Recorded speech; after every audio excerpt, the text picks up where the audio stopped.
The skies above Canada are about to witness a dramatic confrontation between one of the nation's largest airlines and its dedicated workforce. As Air Canada prepares to lock out thousands of flight attendants in what could become one of the most significant labor disputes in Canadian aviation history. This unfolding drama began taking shape when the union representing 10,000 Air Canada flight attendants issued a 72-hour strike notice, setting the stage for widespread travel disruptions that could affect hundreds of thousands of passengers across the country. At the heart of this conflict lies a fundamental disagreement between Air Canada management and the Canadian Union of Public Employees, commonly known as CUPE, which represents the airline's flight attendants. Air Canada has declared talks with the union at an impasse, describing a huge gap between the two sides, while the union has demonstrated unprecedented solidarity among its members. In one of the strongest strike mandate votes in recent Canadian history, 99.7% of members in the Canadian Union of Public Employees, Airline, division opted to authorize strike action, a remarkable display of unity that underscores the depth of their concerns and frustrations. The term lockout refers to a labor relations tactic where an employer prevents employees from working during a labor dispute. Essentially the opposite of a strike, where workers voluntarily refuse to work. In this case, Air Canada is preparing to implement a lockout strategy, which means the airline would prevent its flight attendants from reporting to work, even if they were willing to do so. This approach gives the company greater control over the timing and scope of service disruptions, allowing them to manage the situation more strategically than if they were simply responding to a strike. The ripple effects of this labor dispute are already beginning to manifest across Canada's aviation landscape. Air Canada is preparing to lock out its flight attendants who voted to go on strike this weekend, with travel disruptions potentially starting Thursday and continuing until a deal is reached.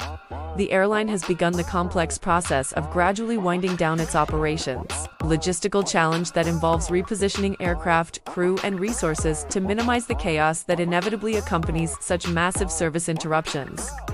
For the approximately 130,000 customers who rely on Air Canada's services daily, this developing situation represents more than just an inconvenience.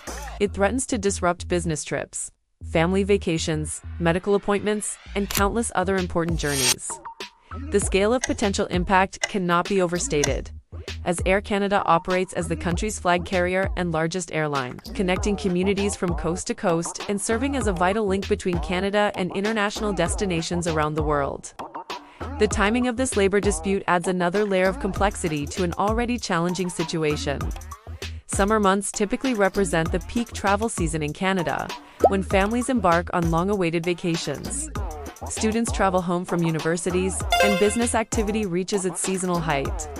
The prospect of widespread flight cancellations during this critical period threatens to create a cascading effect throughout the tourism industry, potentially affecting hotels, rental car agencies, and countless other businesses that depend on air travel for their livelihood. Regional airline partners, including Jazz, Aviation, and PAL Airlines, will continue to operate their services normally during the dispute, providing some relief for travelers in certain markets. However, these smaller carriers operate different aircraft types, serve different routes, and have limited capacity compared to Air Canada's mainline operations. Their continued service, while helpful, cannot fully compensate for the massive reduction in available seats and destinations that would result from a complete Air Canada shutdown. The negotiations that led to this impasse have been characterized by significant disagreements over key issues affecting flight attendants, working conditions, and compensation. Air Canada has suggested binding arbitration as a potential solution, but this proposal has been rejected by the union, indicating that the flight attendants prefer to maintain their right to strike, rather than submit their fate to a neutral third party.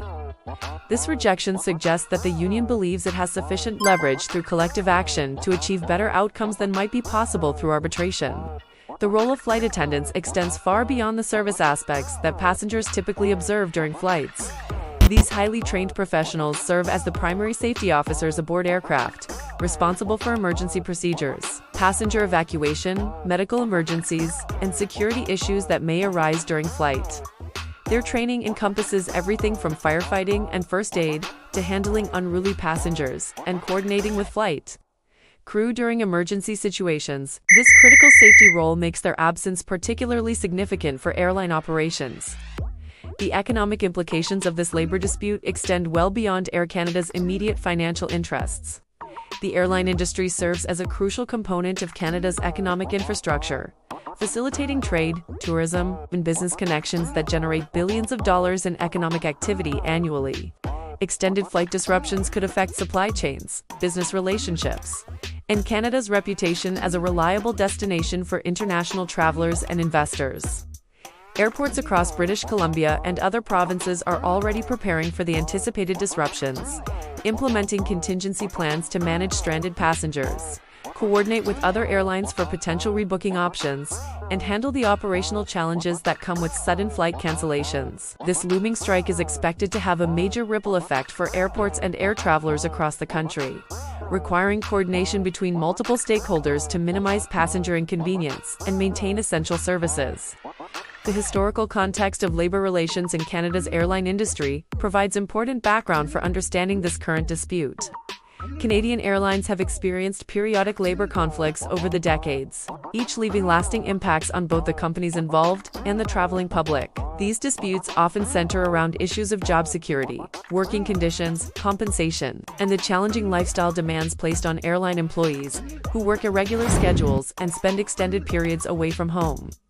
International connections represent another critical dimension of this unfolding situation.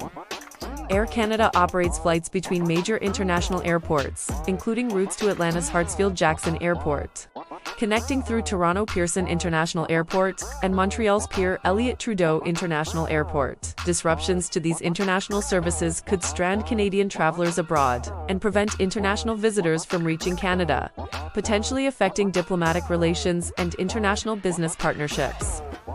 The path forward from this labor dispute remains uncertain, with both sides holding firm positions that appear difficult to reconcile.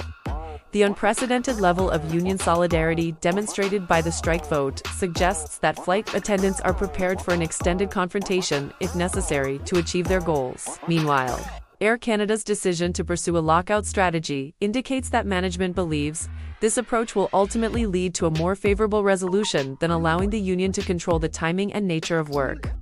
Disruptions. As this labor drama continues to unfold, thousands of travelers are left to navigate the uncertainty, rebooking flights, adjusting travel plans, and hoping for a swift resolution to a dispute that highlights the complex relationship between labor rights, corporate interests, and public service in Canada's aviation sector. The outcome of this confrontation will likely influence labor relations throughout the industry for years to come, making it a defining moment for Canadian aviation, labor relations, and the future of air travel in the country. This developing story serves as a powerful reminder of how interconnected our modern world truly is, and how labor disputes in one sector can send shockwaves through entire economies and affect millions of lives. Whether you are a frequent flyer, a business traveler, or someone planning that long-awaited family vacation, these events underscore the importance of staying informed about the forces that shape our travel landscape. We will continue to monitor this situation closely, bringing you the latest updates and analysis as this critical labor dispute unfolds across Canadian skies. Thank you for staying informed with West is Best, your trusted source for comprehensive coverage of the stories that matter most to Western Canada and beyond. If this in-depth analysis helped you understand the complexities behind the headlines, please consider subscribing to our channel and hitting that notification bell so you never miss our latest coverage.